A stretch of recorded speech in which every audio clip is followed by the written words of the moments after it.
drame de l'immigration en Angola. 16 migrants congolais en situation irrégulière ont été tués sur la route de Luanda et 3 autres grièvement blessés.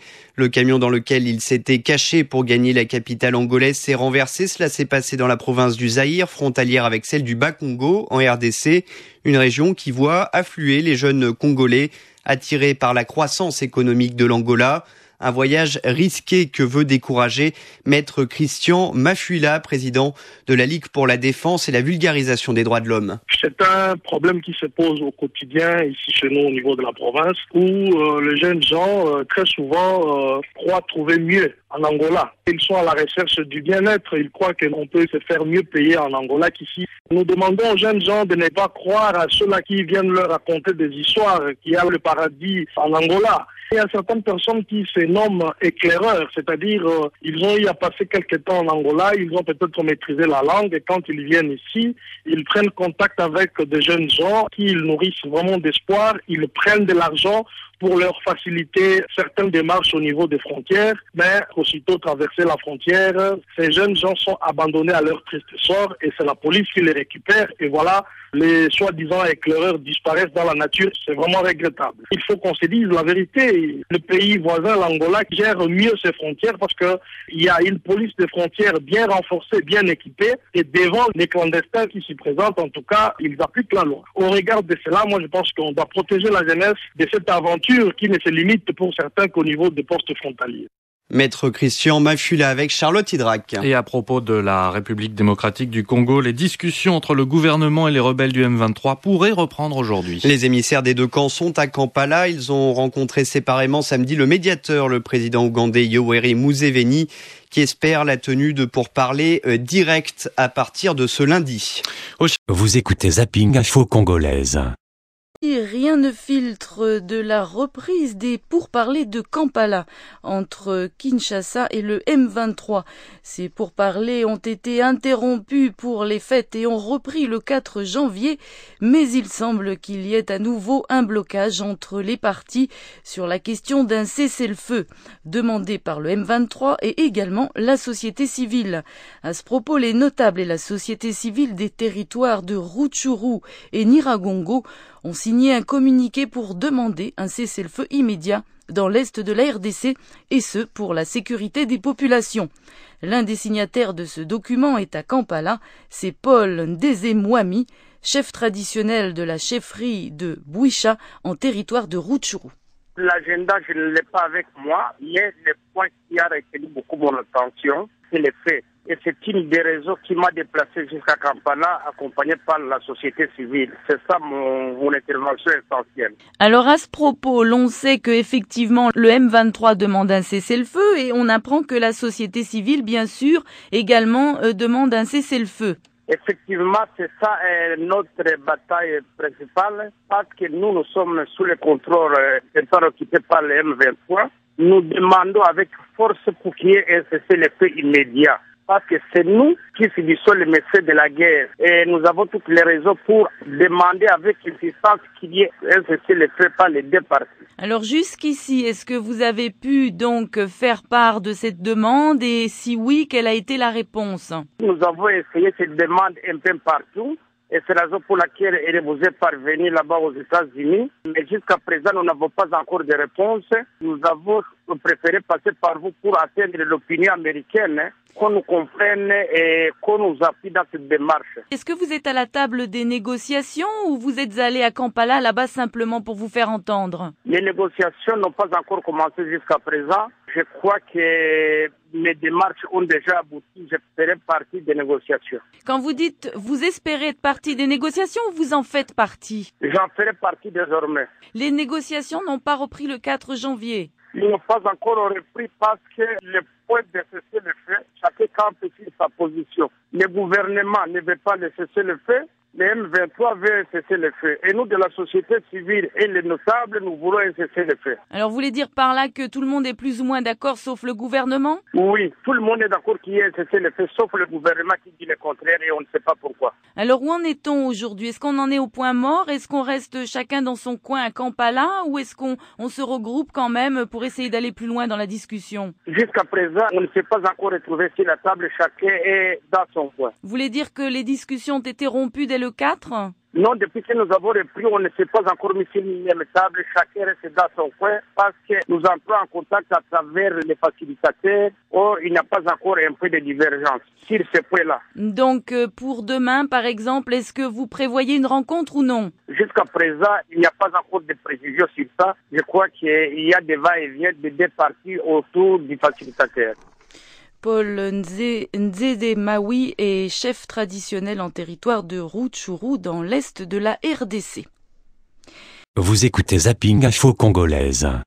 Crise dans l'est de la RDC, rien ne filtre de la reprise des pourparlers de Kampala entre Kinshasa et le M23. Ces pourparlers ont été interrompus pour les fêtes et ont repris timidement samedi dernier, mais il semble qu'il y ait à nouveau un blocage entre les parties. Pour explication, j'ai joint dans la capitale ougandaise le journaliste congolais Nikez Kibelbeloka. Il faut dire que le processus de Kampala, à l'heure qu'il est au point mort. Il y a un blocage qui a eu lieu avant les fêtes de Noël et de Nouvel An. Les rebelles du M23 demandaient un cessez-le-feu et le gouvernement a refusé. Ce processus est au point mort. Pourquoi? Parce qu'aussi la commission des censures des Nations Unies a adopté depuis le 31 décembre des sanctions contre les rebelles du M23, notamment leur interdisant tout déplacement dans des pays étrangers. Ce qui fait que l'Ouganda ne sait pas, à l'heure qu'il est, s'il doit recevoir les rebelles ou pas. Donc voilà une autre raison de blocage. Enfin, la troisième raison, c'est qu'on est en train d'attendre ce qui va se passer ce matin du 8 janvier à Addis Abeba, où les ministres des Affaires étrangères vont discuter sur la possibilité de la formation d'une brigade spéciale pour ce qu'on appelle la force internationale neutre. Alors, est-ce que les autorités ougandaises ont fait des déclarations quelconques à ce sujet? Parce que vous avez dit qu'elles ne savent pas exactement comment procéder. Elles ne savent pas ce qu'il faut faire, comment procéder. Elles ont tenu le facilitateur qui se trouve être le ministre de la Défense du gouvernement ougandais à contacter les deux parties. En tout cas, il est sur le qui-vive. Il ne sait pas s'il doit enfreindre la décision de la Commission des sanctions des Nations Unies ou pas. En tout cas, jusque-là, c'est l'expectative. Les choses sont bloquées à ce niveau-là parce que l'Ouganda, qui est pays membre des Nations Unies, ne devrait en principe pas violer la décision prise au niveau du Conseil de sécurité. Selon vos informations, y a-t-il des dirigeants du M23 maintenant à Kampala? Officiellement, non. Mais officieusement, il y a quelques dirigeants du M23 à Kampala.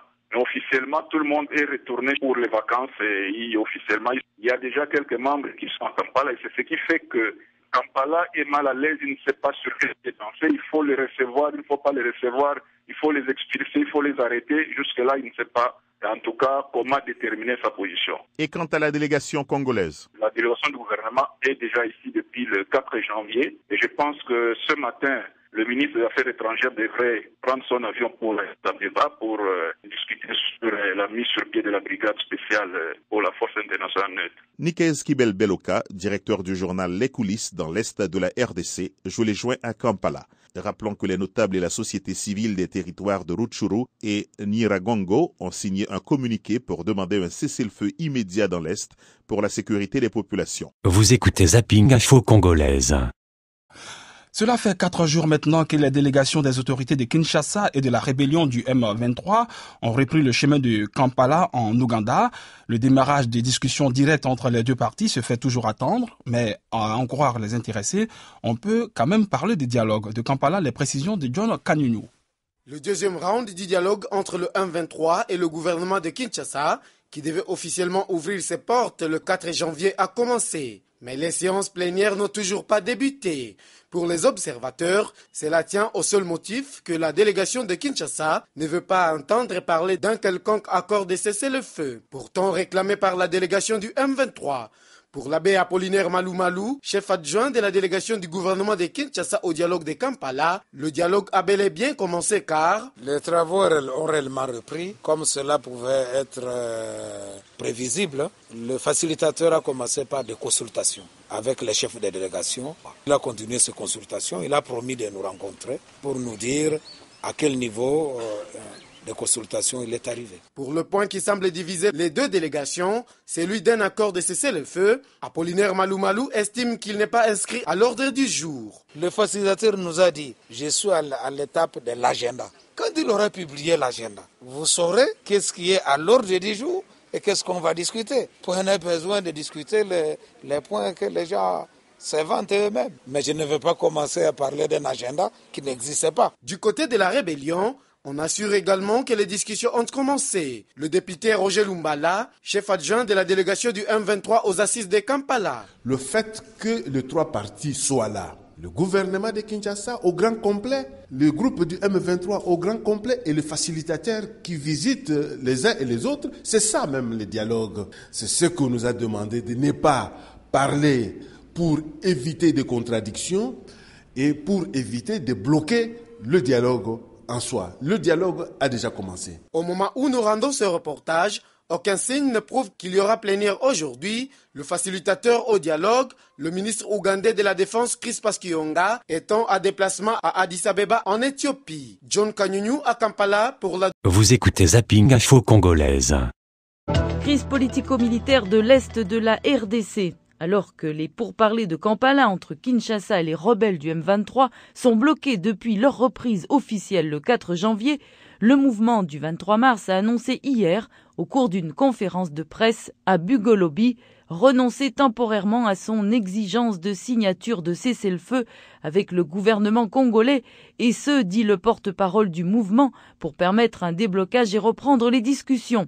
Une nouvelle qui devrait réjouir la délégation gouvernementale de la RDC présente à Kampala. Dans le même temps, hier, une rencontre ministérielle à Addis Abeba devait étudier la question de l'envoi d'une force internationale neutre dans l'est de la RDC. Le ministre des Affaires étrangères congolais, Raymond Tshibanda, qui a conduit la délégation gouvernementale à Kampala jusqu'à présent, était de la rencontre. Mais un point de blocage persiste et il n'est pas des moindres, c'est la question des sanctions onusiennes adoptées le 1er janvier à l'endroit du M23 et des rebelles d'origine rwandaise des FDLR actifs dans l'est de la RDC. Jean-Marie Runiga, président du mouvement du 23 mars, et Éric Badège, un commandant du M23, soupçonné d'exactions contre des femmes et des enfants, sont également sur la liste noire du Conseil de sécurité qui impose notamment aux entités ou individus sanctionnés un gel des avoirs et une interdiction de voyager. Or, une délégation du 23 mars est à Kampala, donc à l'étranger, pour les pourparlers de paix. Bertrand Bissimois, porte-parole du M23, dit avoir pris un risque pour la cause de la paix. Nous n'avons pas encore commencé les travaux proprement dit. Les négociations étaient bloquées autour de la question du cessez-le-feu. Pour des besoins de paix, nous avons décidé donc de pouvoir escamoter cette question de manière à pouvoir faciliter la reprise des travaux des négociations, quitte à revenir plus tard lorsque le gouvernement estimera qu'il est prêt maintenant à discuter de la question du cessez-le-feu. Nous espérons que les négociations vont cette fois-ci reprendre parce que c'est ça le seul point de blocage. Nous avons saisi le facilitateur sur cette question-là, nous lui avons informé que notre mouvement venait de décider de pouvoir mettre de côté la question du cessez-le-feu et nous attendons qu'il puisse planifier maintenant les activités de négociation. Cette décision, est-ce qu'elle a été bien reçue par le gouvernement ? Nous n'avons pas encore la réaction du gouvernement. Nous parlons à travers ou en présence de la médiation. Et nous pensons également que comme nous avons parlé à la radio, évidemment, le message leur est parvenu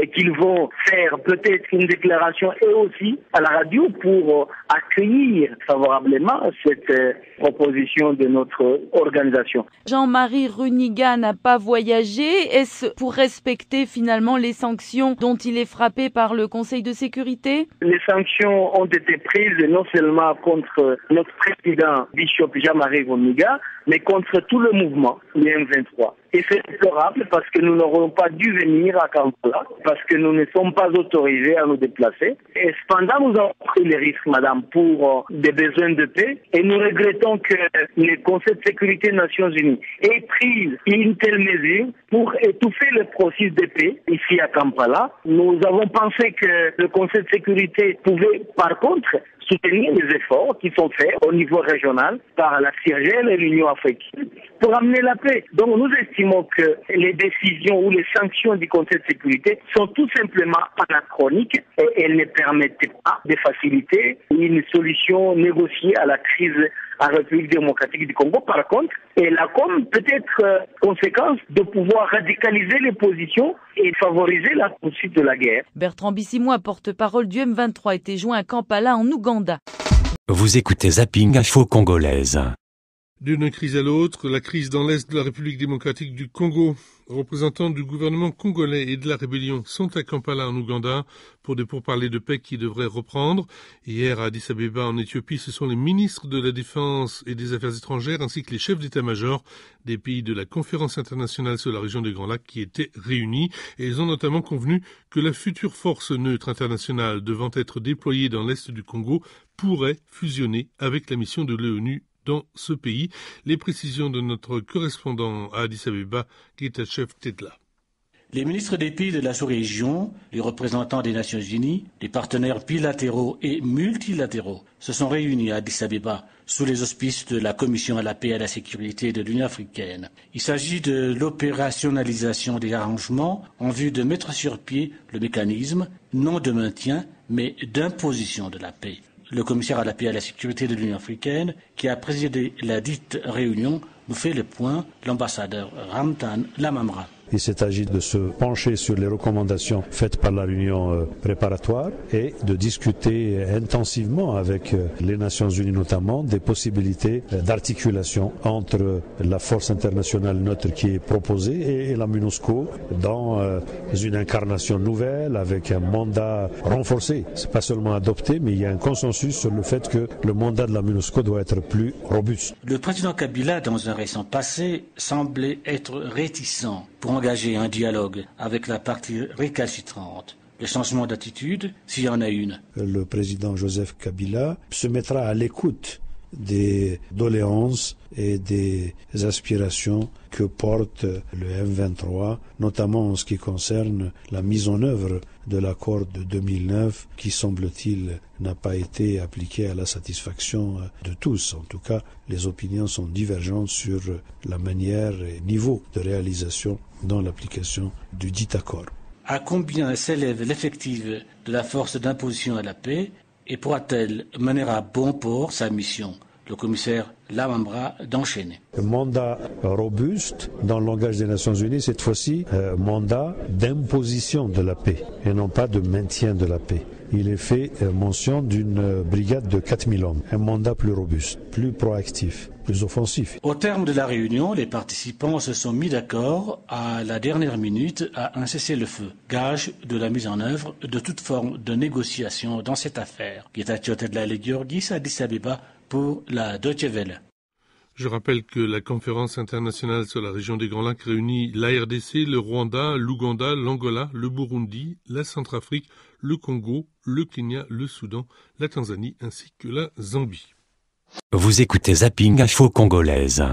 Kinshasa, en RDC, 2 députés viennent d'être sanctionnés par l'Assemblée nationale. L'opposition dénonce des manœuvres du pouvoir pour la neutraliser. Le premier député Roger Lumbala a vu son élection invalidée. Réfugié en France, il est accusé de comploter contre le président aux côtés du M23. Le second, Eugène Diomone Dongala, a vu son immunité parlementaire levée. Ce soutien de l'ancien candidat à la présidentielle Étienne Tshisekedi est mis en cause dans une affaire de viol sur mineur. Bruno Minas. Roger Lumbala voit son élection invalidée. Ce soutien d'Étienne Tshisekedi a été accusé d'avoir fomenté un complot pour renverser le président Kabila en complicité avec le mouvement rebelle M23. Il avait pris la fuite vers la France après s'être réfugié à l'ambassade d'Afrique du Sud au Burundi. Aujourd'hui, on le retrouve d'ailleurs aux côtés du M23, numéro 2 de la délégation des rebelles au pourparlers de Kampala. Il dit n'avoir pas adhéré à ce mouvement, mais soutenir la même cause. Pour Eugène Diomide Dongala, c'est différent. Le mandat du leader de la démocratie chrétienne n'est pas remis en cause, mais son immunité parlementaire est levée. La justice veut le poursuivre dans une affaire de viol sur mineur. Il dénonce un montage et affirme que le pouvoir veut se débarrasser de lui parce qu'il dérange avec la majorité présidentielle populaire, le groupe de partis qui soutiennent Étienne Tshisekedi. L'Assemblée nationale a sanctionné ces deux élus par 216 voix contre 80. Bruno Minas, Kinshasa, RFI. Et toujours en RDC, l'Église catholique dénonce les brutalités subies par un missionnaire italien dans le nord-est du pays. Selon la conférence épiscopale du Congo, ce prêtre a été arrêté et sévèrement battu par des militaires. Un porte-parole de l'armée a reconnu un comportement anormal. Le journal... Vous écoutez Zapping Info Congolaise. Le 23 mars a annoncé hier au cours d'une conférence de presse à Bugolobi renoncer temporairement à son exigence de signature de cessez-le-feu avec le gouvernement congolais. Et ce, dit le porte-parole du mouvement, pour permettre un déblocage et reprendre les discussions. Dans le même temps, hier, une rencontre ministérielle à Addis Abeba devait étudier la question de l'envoi d'une force internationale neutre dans l'est de la RDC. Le ministre des Affaires étrangères congolais Raymond Tshibanda, qui a conduit la délégation gouvernementale à Kampala jusqu'à présent, était de la rencontre. Mais un point de blocage persistait, c'est la question des sanctions onusiennes adoptées à l'endroit du M23 et des FDLR actifs dans l'est de la RDC. Jean-Marie Rouniga, président du mouvement du 23 mars, et Éric Badège, un commandant du M23 soupçonné d'exactions contre des femmes et des enfants, sont également sur la liste noire du Conseil de sécurité qui impose notamment aux entités ou individus sanctionnés un gel des avoirs et une interdiction de voyager. Or, une délégation du M23 est à Kampala, donc à l'étranger pour les pourparlers de paix. Cependant, nous avons appris aujourd'hui que la délégation de Bunagana du M23 recevra son accréditation de la part du médiateur ougandais demain et les discussions devraient reprendre vendredi. Paul Ndeze, de la société civile, chef traditionnel en territoire de Rutshuru, attend depuis 6 jours à Kampala la reprise des pourparlers.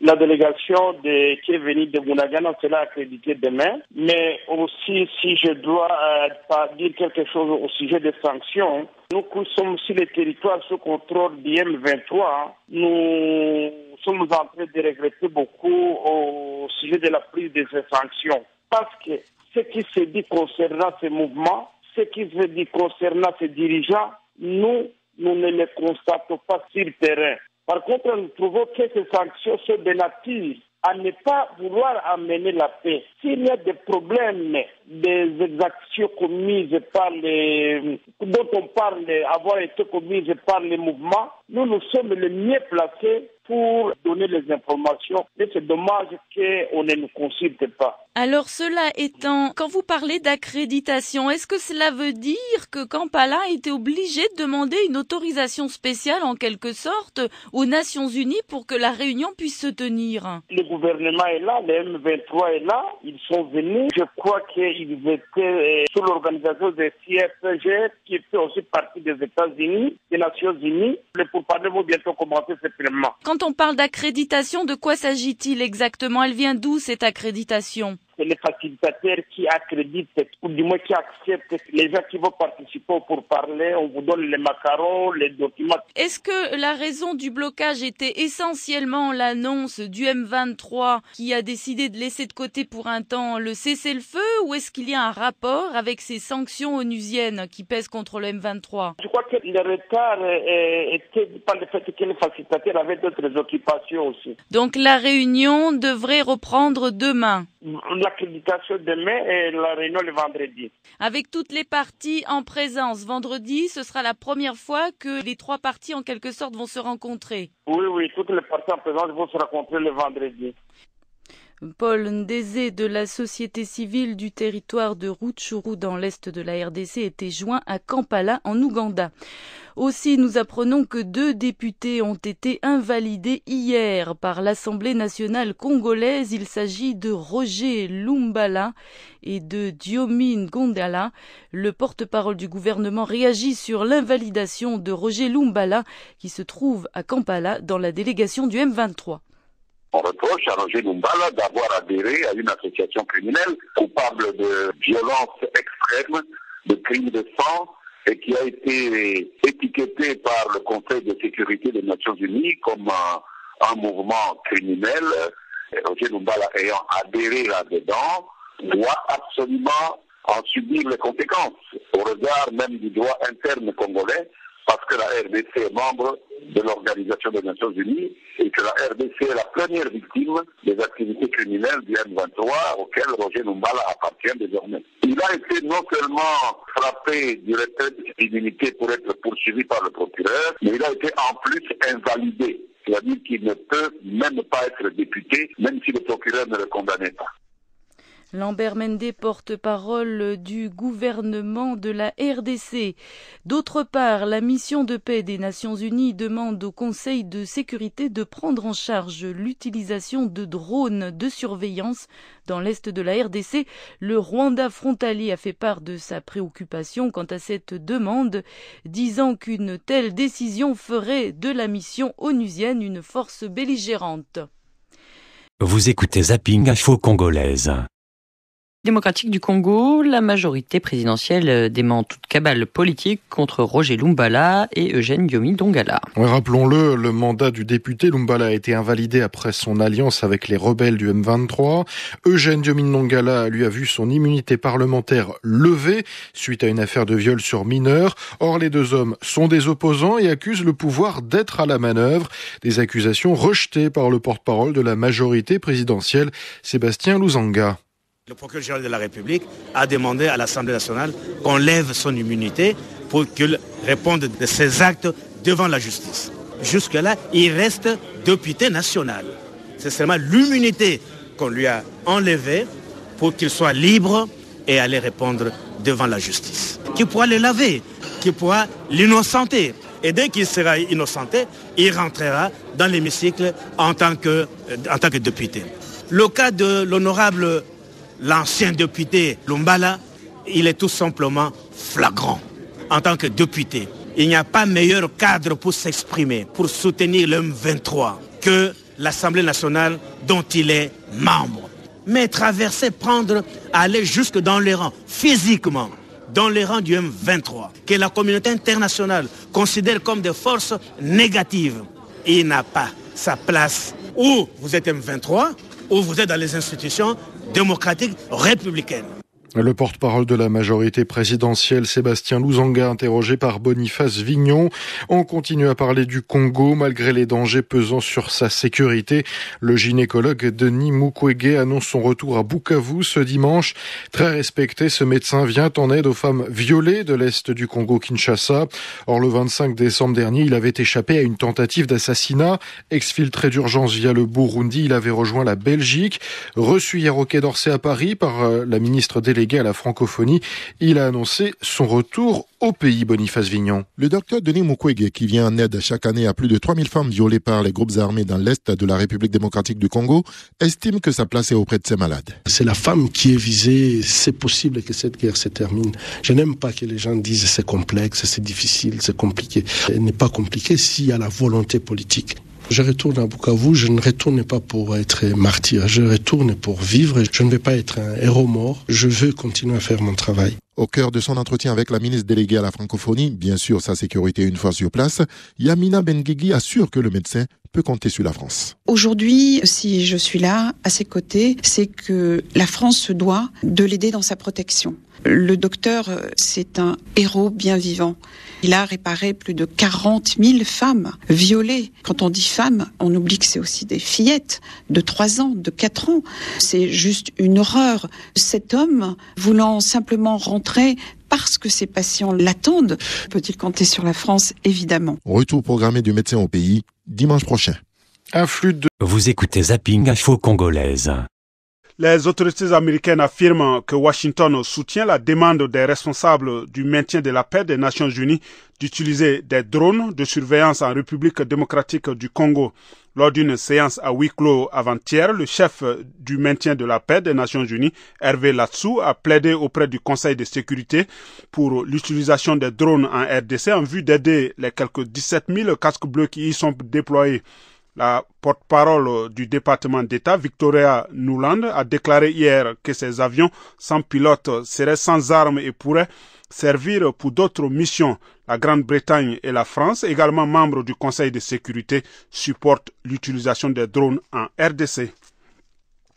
RDC toujours, les autorités congolaises disent maintenant que ce n'est plus vraiment le M23, mais les rebelles rwandais des FDLR, les forces démocratiques pour la libération du Rwanda, qui constituent désormais leur plus gros souci de sécurité dans l'est du pays.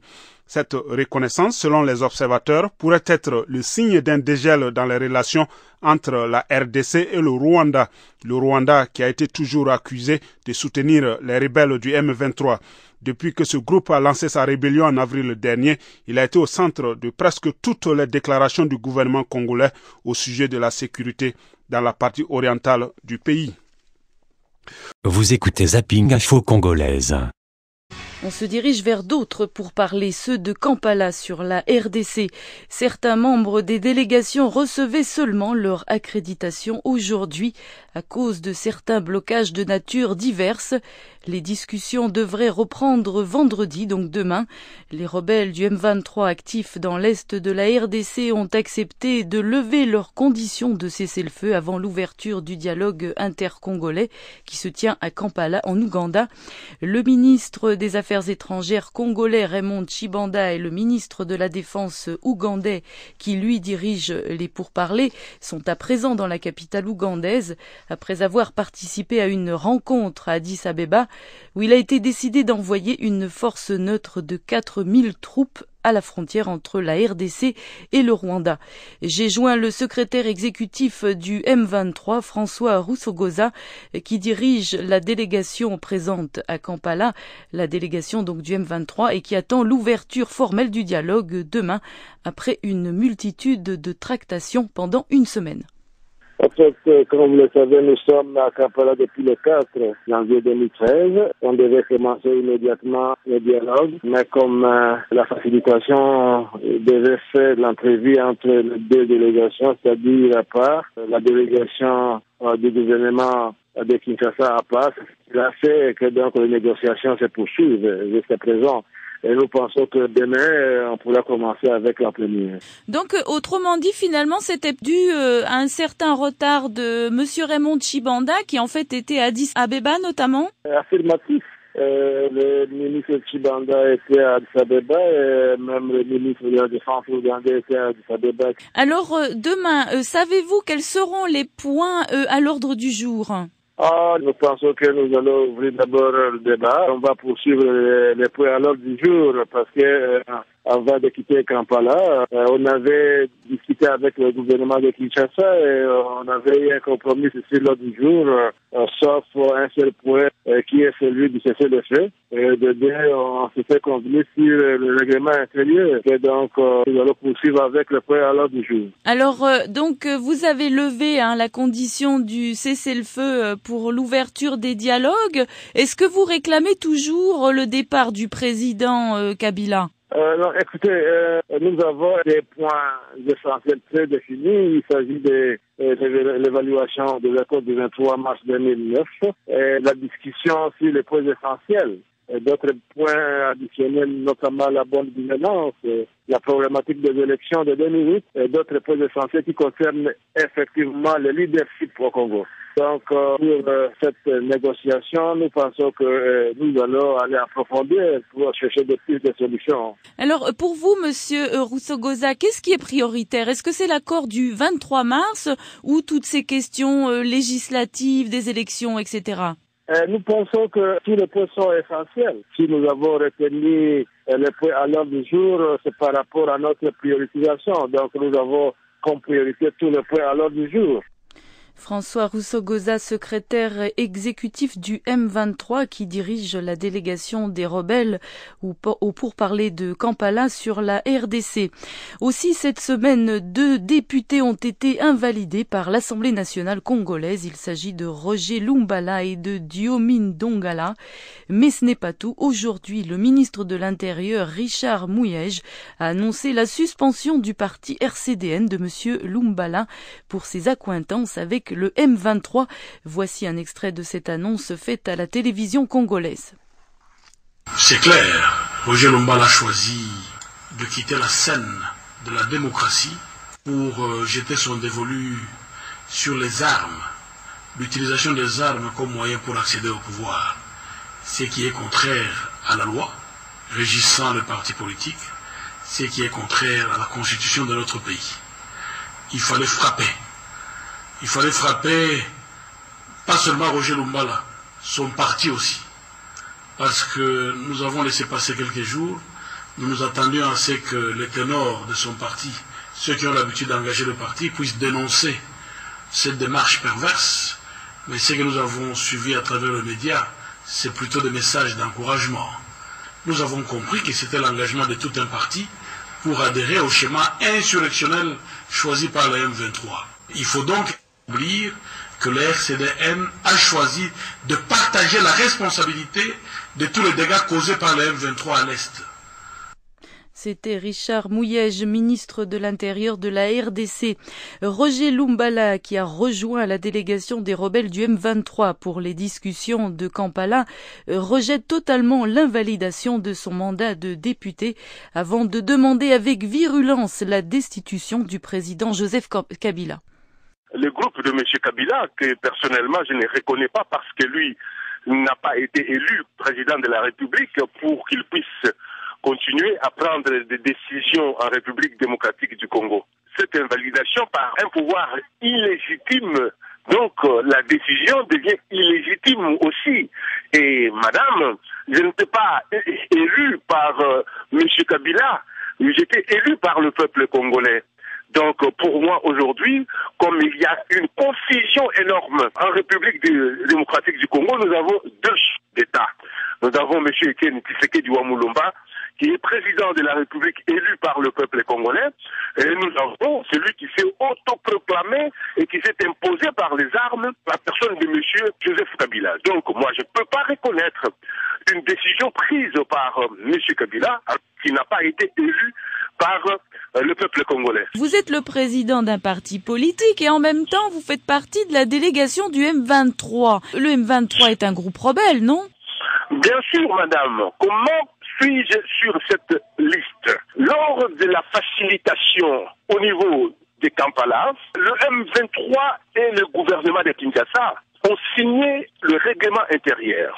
Mais le M23 qui avait uniquement au début les revendications de l'accord du 23 mars 2009 que M. Kabila n'avait pas respecté, a élargi ses revendications aux élections du 28 novembre et aussi au fédéralisme et au social des citoyens congolais.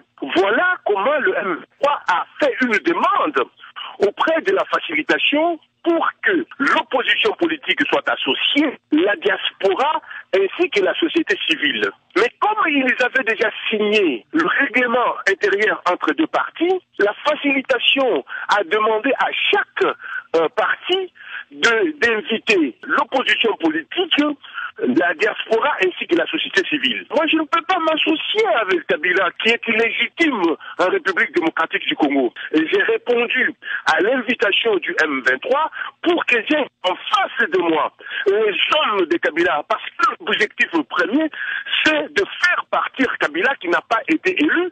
C'est M. Etienne Tshisekedi Wamulomba qui est président de la République. À ce moment-là, ils ont voulu montrer qu'ils ont les pouvoirs. Ils sont allés dans l'arbitraire en prenant la décision de mon invalidation à l'Assemblée nationale. Madame, je vous dis tout simplement que je suis renforcé dans ma conviction personnelle que je dois continuer à combattre le régime de M. Kabila parce qu'il est dans l'arbitraire, il veut instaurer la dictature dans notre pays et il ne s'est jamais occupé de la situation sociale du peuple congolais. Est-ce qu'on peut dire que votre parti fait partie du M23? Non, pas du tout, madame. J'ai répondu en tant qu'opposant politique à l'invitation du M23. Roger Lumbala, président du RCDN, était joint à Kampala. D'autre part, Washington soutient la démarche de la mission de paix des Nations Unies qui demande au Conseil de sécurité d'autoriser l'utilisation de drones de surveillance dans l'est de la RDC. La porte-parole du département d'État, Victoria Nuland, a précisé hier qu'il s'agirait d'appareils sans pilote et non armés. Comme chaque jour,